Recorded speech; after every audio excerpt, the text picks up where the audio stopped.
Earlier in the day, I was taking photos for a business here in Abuja. They are called Eat to Live. They're a health, fitness, and food business. And if you're interested in having a look at them, you can find them on Instagram using their hashtag Eat to Live.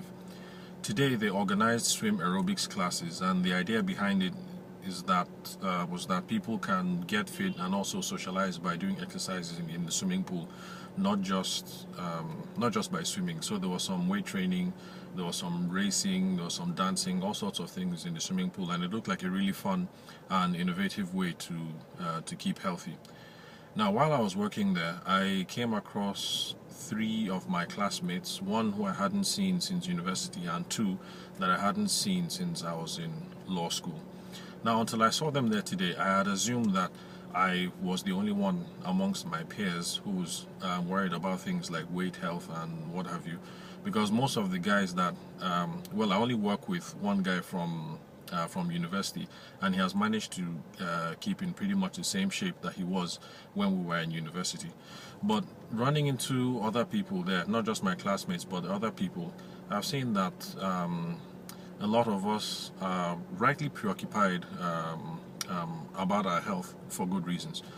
Because speaking to my friend Dr. Mike, this is the way he puts it. Once in a while, I go and meet him, and then I do my checkup. I make sure that my blood pressure is okay, that my sugar is all right, and that everything is functioning fine. I've been doing this for about 4 years now, and every time I do it, the result is the same.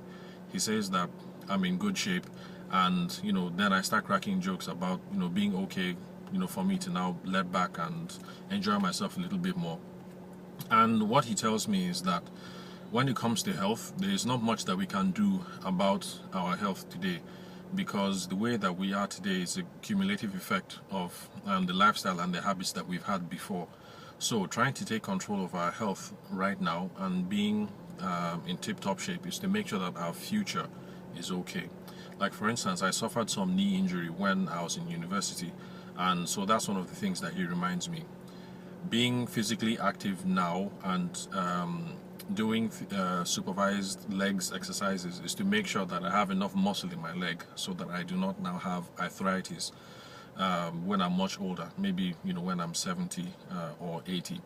So it's nice that loads of us out there are making a concerted effort to keep healthy, and I would enjoin you guys, those of you watching the video, to try and do the same as well, because in these parts we're not really aware of the statistics about our health and how serious some of the problems that we have concerning lifestyle can be.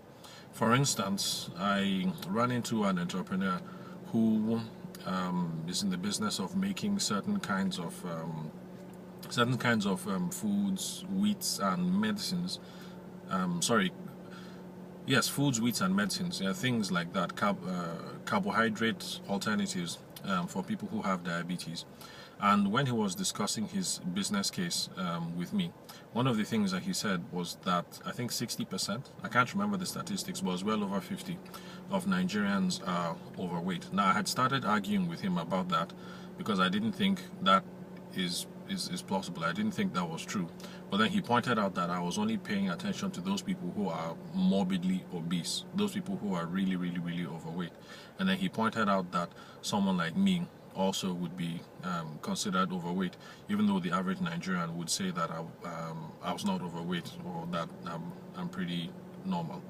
Well, anyway, let me just wrap it up here. So bottom line, there are lots of people, places, friends, businesses out there that looking for innovative ways to keep us healthy and happy. And if you can find ways like that to engage, especially on a weekend like today, please do that. Because like my friend Dr. Mike says, whatever you do to take control of your health today, you're not really going to get the benefits today, but you're going to get the benefits for tomorrow. So do the best that you can to be a healthy young man or woman today, so that in 30 or 40 years' time, when you're 70 or 80, you'll be able to reap the benefits of a good old age and a healthy life.